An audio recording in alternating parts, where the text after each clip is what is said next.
Oke teman-teman, pada video kali ini kita akan membahas tentang Ansible. Jadi apa itu Ansible? Ansible itu suatu tools yang digunakan untuk mengautomasi konfigurasi server.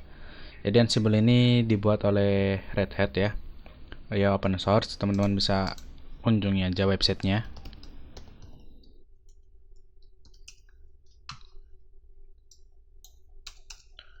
Nah, di websitenya ada di sini, teman-teman bisa baca-baca sendiri. Oke. Jadi kalau misalkan yang biasanya kita konfigurasi server itu kan pasti menggunakan SSH. Misalkan ada 3 server atau 4 server itu masih nggak masalah ya. Misalkan server 1 kita install web server 2 kita install database, server 3 kita install FTP, itu masih nggak masalah. Kita tinggal SSH, login, terus konfigurasi satu persatu. Tapi gimana kalau misalkan servernya udah banyak? Nah, maka dari itu kita perlu menggunakan tools automation sehingga kita hanya perlu sekali mengkonfigurasi untuk semua node. Nah, di sini Ansible kepake untuk melakukan konfigurasi seperti itu. Kenapa Ansible bisa melakukan seperti itu? Karena Ansible merupakan suatu tools infrastructure as a code, di mana kita bisa mendefinisikan infrastruktur melalui kode. Di sini saya sudah mempunyai topologinya. Kita akan belajar bareng bagaimana cara penggunaan dasar Ansible. Jadi nanti untuk saya jelaskan topologinya terlebih dahulu. Nanti di sini saya hanya akan pakai satu server untuk kita konfigurasi install web server di sini, dan kita menggunakan perlu istilahnya Ansible Node Management untuk mengkonfigurasinya.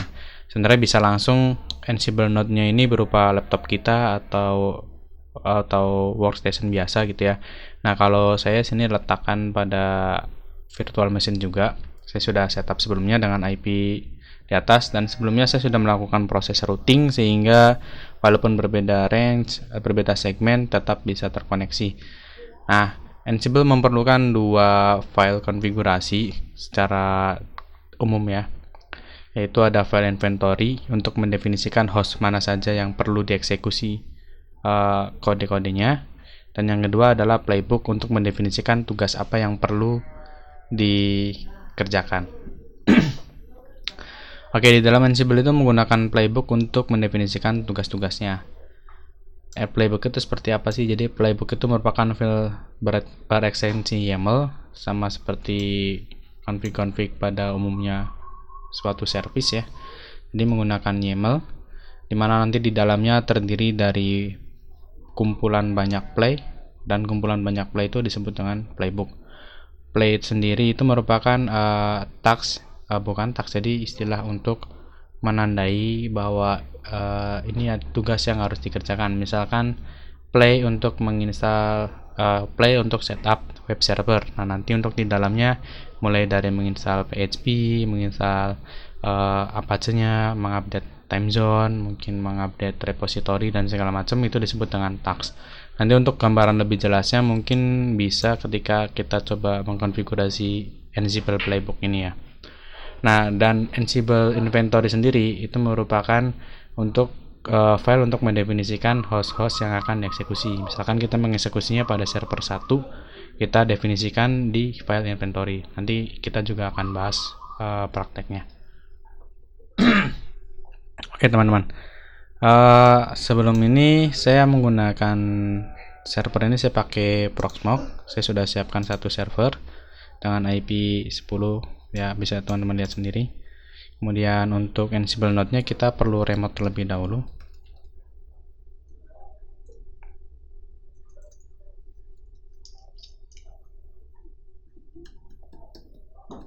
Oke, untuk terminal yang ini saya pakai untuk konfigurasi Ansible Node Management. Jadi nanti yang akan mengeksekusi perintahnya dari komputer ini. Nah, karena kita komputer ini hanya diinstal CLI, kita istilahnya ngodingnya nggak asik gitu ya, rada susah, makanya kita perlu repository. Di sini saya sudah membuat repositorinya. Oke, kita coba akses dulu webnya, GitLab-nya. Kebetulan untuk repository sendiri saya sudah membuat repositorinya, saya letakkan di GitLab. Kita bisa login dulu. Jadi nanti skenario-nya kita akan ngoding di laptop kita, kemudian kita push ke repository. Nah, nanti untuk Ansible Node Management-nya akan nge-pull dari repository Ansible-nya, nanti baru kita eksekusi Ansible melalui Ansible Node Management untuk untuk mengkonfigurasi server node.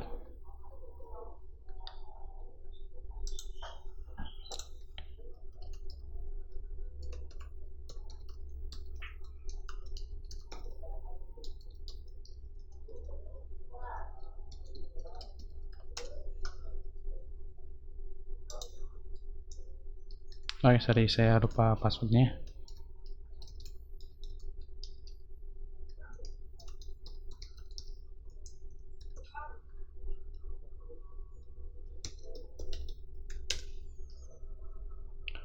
Nah, kita akan login terlebih dahulu. Di sini sudah ada Ansible repository, saya beri nama Ansible. Kita bisa cloning aja. Oke, kita clone pada PC kita dulu ya.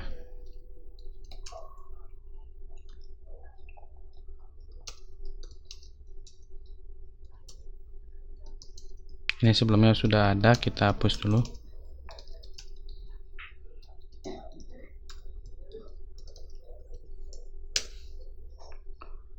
Kita cloning. Oke, di sini sudah ada. Kita buka. Kita buka filenya. Oke, ini sudah ada file inventory contoh ya, kita delete dulu saja. Kita delete. Oke. Oke, tadi karena isinya udah ada file inventory-nya ya. Ya mungkin secara topologi teman-teman udah paham ya apa yang akan kita lakukan di sini. Nah, kalau untuk belajar basicnya mungkin teman-teman bisa cari referensi. Intinya di sini di video ini kita hanya nge-lab bareng untuk pemula bagaimana caranya menggunakan Ansible. Oke, langkah kedua kita perlu menghubungkan Ansible Management, Ansible Node Management dengan server yang akan kita konfigurasi. Nah, untuk terkoneksi Ansible hanya perlu menggunakan SSH dan tidak perlu menginstalkan agent pada setiap server. Karena kalau misalkan banyak ya sama-sama juga repot ya. Nah, kalau ini nggak usah, jadi perlu koneksinya hanya lewat SSH. Oke, kita konfigurasi dulu. Kita akan buat key-nya, private key dan public key-nya.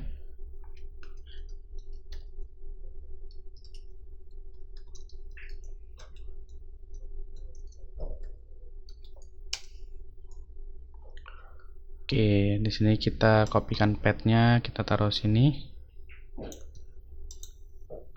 Kita beri nama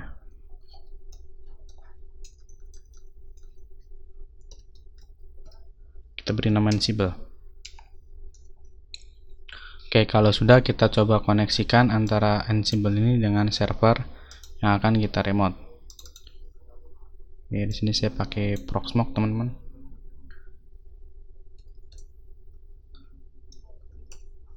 Oke, kita langsung kopikan dengan perintah ssh copy id -i, kita masukkan.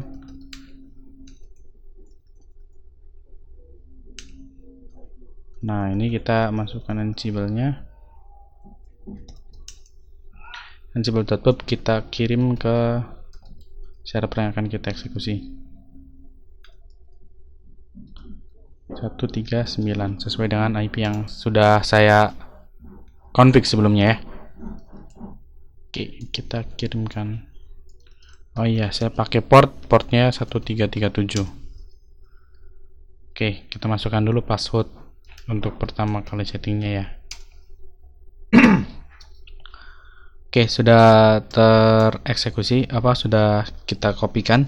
Sekarang kita coba untuk meremote server yang akan kita manajemen untuk memastikan apakah sudah berhasil konfigurasi private key dan public key-nya. Kita gunakan opsi -i parameternya. Kemudian kita masukkan private key punya kita. Karena kita di luar berarti kita perlu masuk ke directory root. Nah, harusnya ketika login nggak ditanyain passwordnya.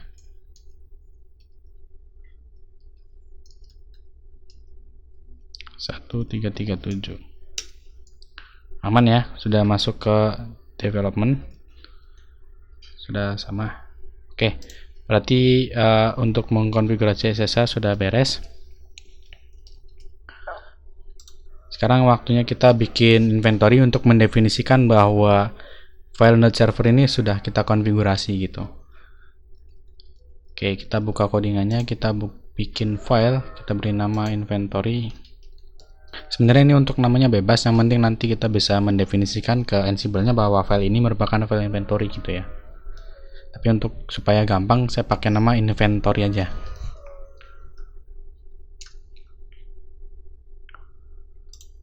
Oke, untuk inventory sendiri memiliki variabel atau grup variabel. Untuk lebih lengkapnya teman-teman bisa baca di dokumentasi dari Ansible-nya.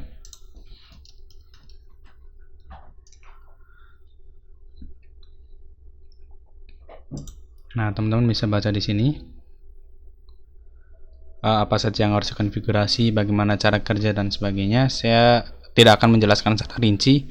Intinya di sini saya hanya akan mempraktekkan bagaimana cara membuat inventory dan mengeksekusinya gitu.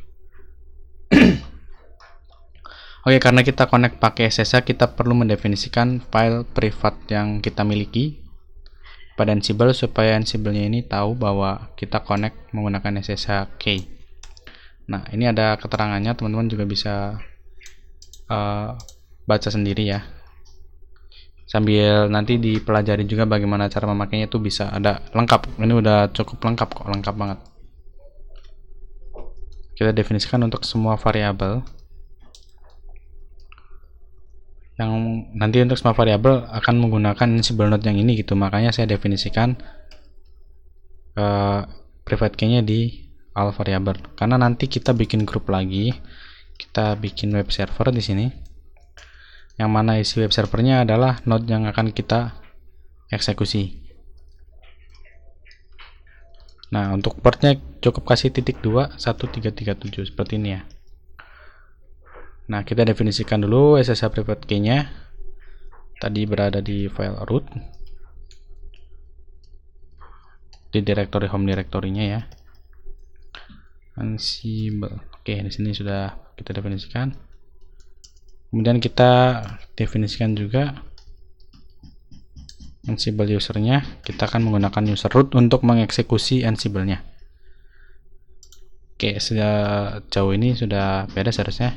Nah, untuk mengecek apakah file inventory ini sudah terhubung dengan node server, maka kita perlu mengeceknya dengan menjalankan perintah Ansible. Di sini kita jalankan dari machine Ansible node manajemennya. Tapi sebelum itu, karena kita ini masih di lokal, kita perlu push dulu ke dalam repository kita.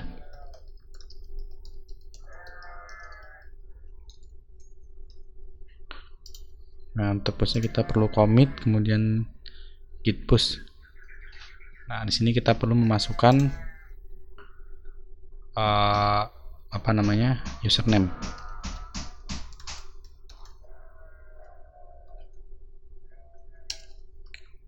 Kemudian passwordnya.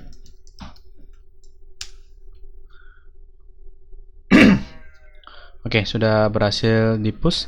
Kita cek di sini apakah tadi sudah ada. Harusnya konfigurasi yang kita bikin sudah masuk ke sini. Oke, isinya udah sesuai dengan apa yang kita definisikan ya. Sekarang tugasnya dari Ansible node, kita perlu pull terlebih dahulu. Kita masuk ke directory. Oke, kita git pull. Nah, ini kita cek perubahan filenya. Nah, sebelumnya di sini sudah saya install Ansible. Teman-teman untuk menginstal Ansible-nya bisa baca juga di dokumentasi, ada cara instalasinya. Nah, ada di sini installation guide-nya. Teman-teman bisa ikuti panduan yang ada di sini. Oke, kita balik lagi ke study kasus. Kembali ke lab ya. Oke, kita untuk menjalankan, kita perlu cek dulu sih versi Ansible yang saya pakai itu dengan perintah Ansible version seperti ini. Saya menggunakan Ansible versi 29.6. Oke, untuk mengeksekusi inventory-nya apakah sudah terhubung dengan Node server kita cukup perlu ping saja sebenarnya. Nah, di sini Ansible menyediakan ad hoc command. Ad hoc command ini sejenis command yang harusnya kita taruh di file ekstensi YAML, kita bisa eksekusinya menggunakan satu baris langsung gitu. Jadi kalau untuk file-file yang command-command yang sederhana kayak misalkan ngecek tanggal, ngecek ngeping doang gitu, itu nggak usah kita masukin ke dalam playbook gitu. Kita cukup langsung menggunakan ad hoc command aja untuk ngeceknya gitu. Nah, di sini kita akan langsung praktekkan ad hoc command ping.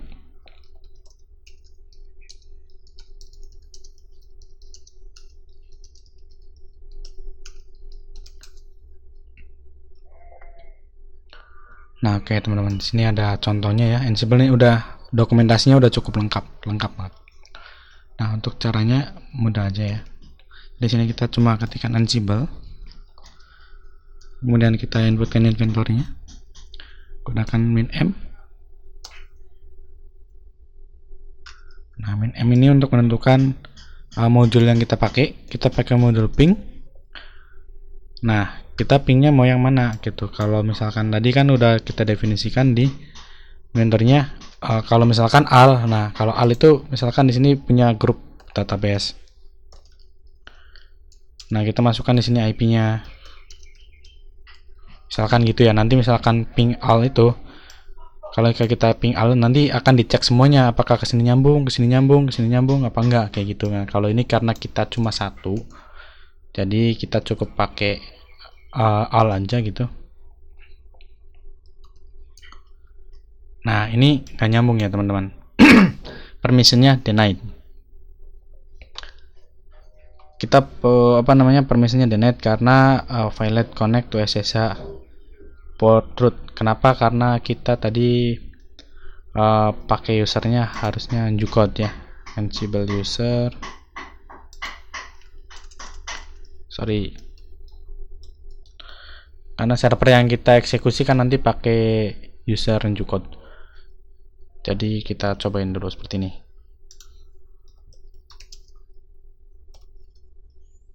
Kita commit dulu, kita sinkronkan.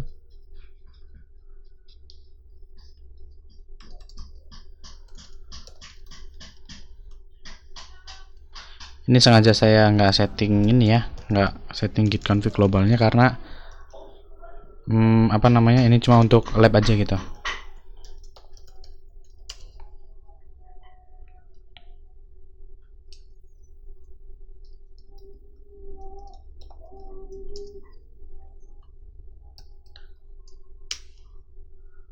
Nah, ini udah bisa sukses, artinya server sudah berhasil kita ping.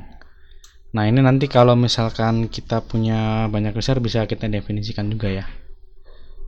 Oke, karena udah nyambung, di sini kita tinggal bikin Ansible playbooknya. File kedua yang kita bikin, kita buat playbook.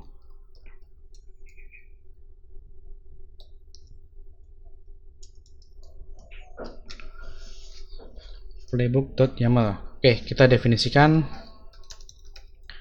name-nya, nama play-nya kita akan definisikan di sini misalkan play for setup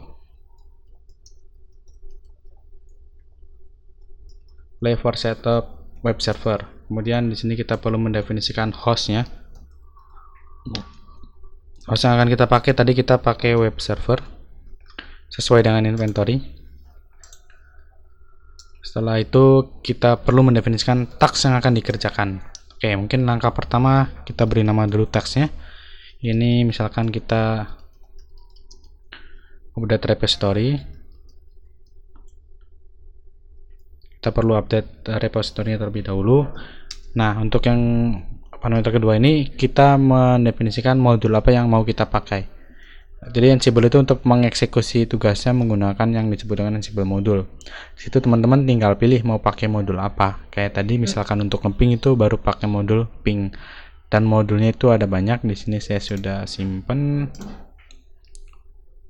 Ansible modul. Oke, modulnya ada banyak di sini. Teman-teman bisa baca bagaimana cara menggunakan dan makainya. Karena kita mau update repository, maka kita pakai modul yang harusnya apt ya, karena kalau update kan apt update. Oke, kita coba cari. Nah, ini ada Ansible built-in apt. Nah, ada yang apt repository. Kita pakai yang apt ini. Coba kita cek dulu apakah pakai yang repository apa pakai yang ini. Nah, teman-teman ini bisa lihat sendiri parameter apa yang bisa digunakan, bisa baca-baca. Kemudian kita scroll bawah. Nah, di sini dikasih tahu gimana cara pakainya. Nah, ini udah langsung kelihatan ya gimana cara update-nya. Update uninstall full tuh. Oke, jadi untuk update itu caranya cuma update change, kemudian langsung yes gitu aja ya. Oke, kita coba paste aja. Oke, untuk YAML sendiri kita hati-hati teman-teman karena menggunakan indentasi. Nah, ini karena kita nggak perlu, kita delete aja.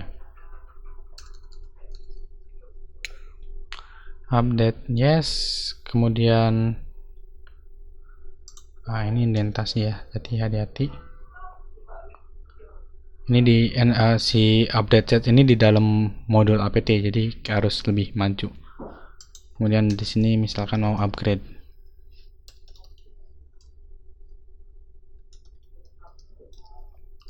Oke, upgrade-nya udah selesai. Kemudian di sini kita langsung menginstalkan.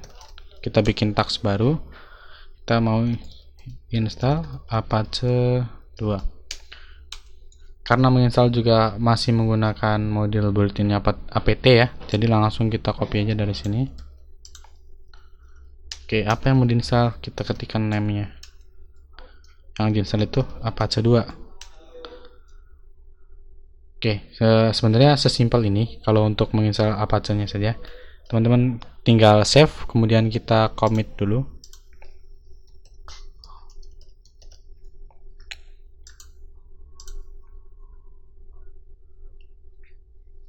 Oke, tunggu bentar.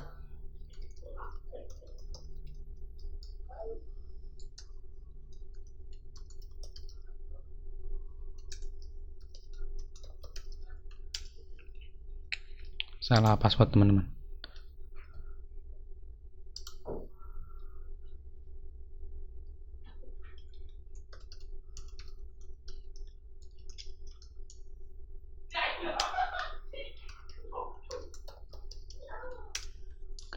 Oke, harusnya benar. Oke, sudah tercommit, kita langsung git pull untuk request terbaru. Oke, ada perubahan. Nah, untuk menjalankannya kita cukup jalankan perintah Ansible playbook. Kita definisikan di mana inventory-nya. Kita masukkan file playbook-nya. Sesimpel ini. Nah, nanti dia akan mengeksekusi job-jobnya. Nah, oke. Ada peringatannya, the value ball. Oke, jadi ada warningnya ini, the value true, tipe punya boolean is string failed convert to true if it doesn't look like the contact. Oke, kita perlu cek bahwa ini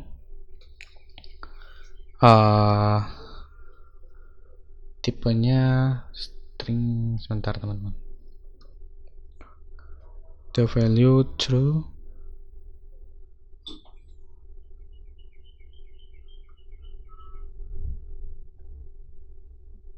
Oh, ini ada failed to log apt for exclusive operation.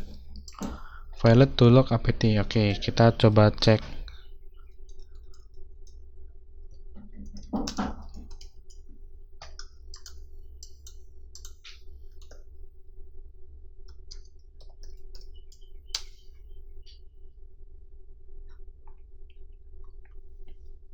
Oke teman-teman, ini nggak bisa update karena kita pakai user biasa. Oke, coba kita setting dulu ya supaya SSH-nya bisa ke user root.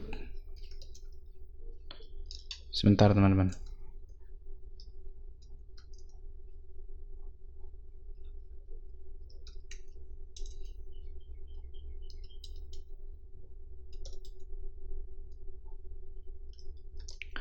Kalau langsung ke root apakah bisa?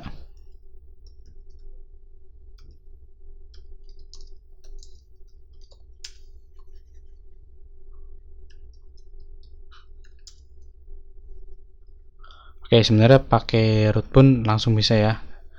Oke, berarti kita definisikan ulang, kita copy lagi.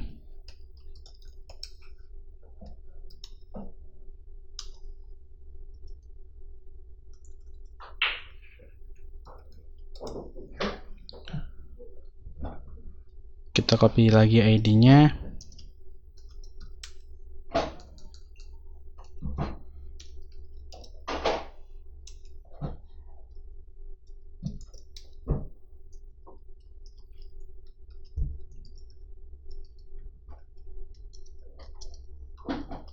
Apakah bisa, teman-teman? Oke, bisa teman-teman ya. Jadi kita add ulang sisanya supaya user yang di inventory-nya ini bisa pakai user root. Kita hapus ulang.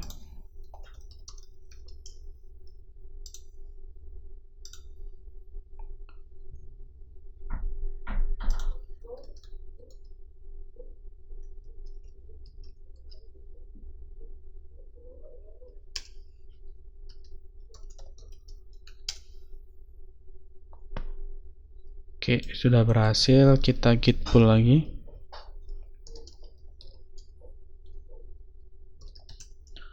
Kita jalankan lagi perintah ansible-nya. Ansible playbook min inventory playbook YAML. Harusnya tidak ada masalah, teman-teman ya. Nah, dia berhasil update. Nah, kalau untuk warning seperti ini sebenarnya karena dia tipenya boolean dan cuma bisa convert ke true gitu. Nah, ini teman-teman bisa baca di dokumentasinya. Oke, seharusnya sudah berhasil ya. Coba kita cek.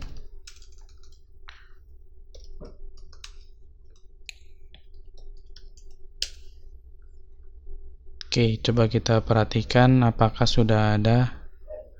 Oh, sorry teman-teman. Yang running harusnya di sini. Tadi lupa dicek dulu ya, harusnya dicek dulu untuk memastikan apakah saya menginstal ininya sudah dari awal apa tidak gitu. Harusnya sudah ada service Apache 2. Oke. Nah, by default biasanya sudah running ya.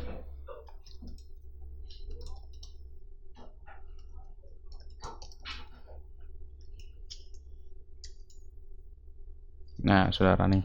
Tapi bisa, oh ininya sudah enable juga ya. Oke sih. Oke, kalau untuk lebih memastikannya kita akan sekalian install apa ya yang coba kita install ya.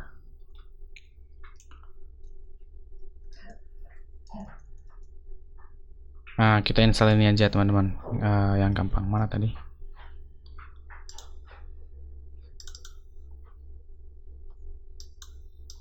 Kita coba install NeoVet dari sini.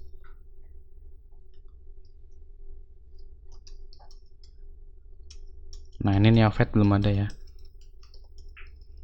Oke, kita coba install dari Ansible.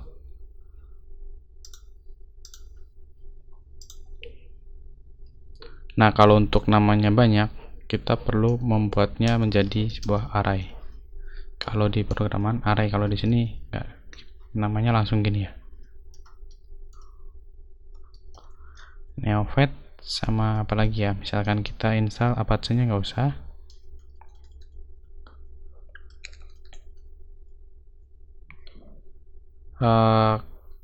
Apa teman-teman? Kita install apa ini?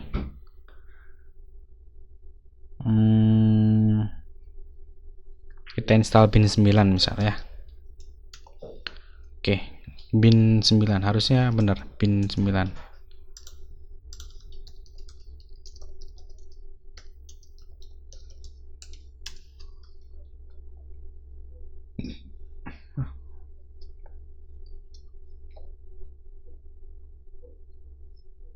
Oh, DNS util saja nih teman-teman.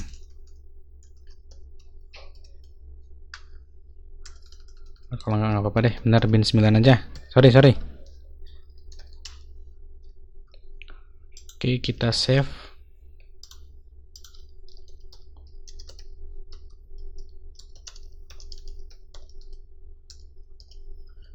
Ansible.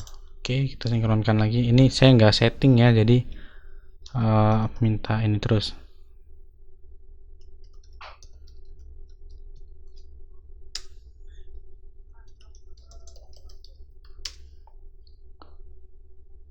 Oke, berhasil. Kita langsung coba jalankan. Kita pull dulu.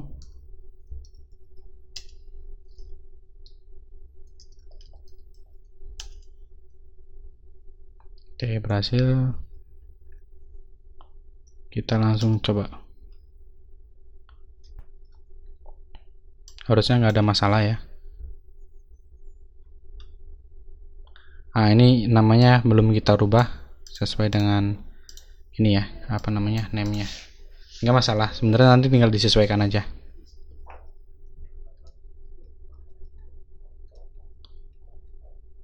Oke, tunggu sebentar. Nah, ini sudah selesai. Kalau udah selesai biasanya filenya statusnya changed atau oke gitu ya. Kalau fatal nanti dia ada violet, skip gitu, ada keterangannya teman-teman. Oke, kita langsung coba cek apakah Neofet sudah terinstall. Nah, sudah terinstall teman-teman. Yup, sudah beres. Oke, kira-kira seperti itu teman-teman cara penggunaannya, dan ini bisa lebih kompleks lagi, bisa mengkonfigurasi lebih banyak server lagi. Ya, yang kita lakukan sekarang cuma nge-lab sederhana ya, gimana cara pemakaian sama pemahaman basic-basicnya. Mohon maaf kalau videonya menjelibet, nah, tidak teratur karena ini saya bikin no script sambil saya nge-lab sekaligus saya record gitu teman-teman. Oke, terima kasih waktunya teman-teman.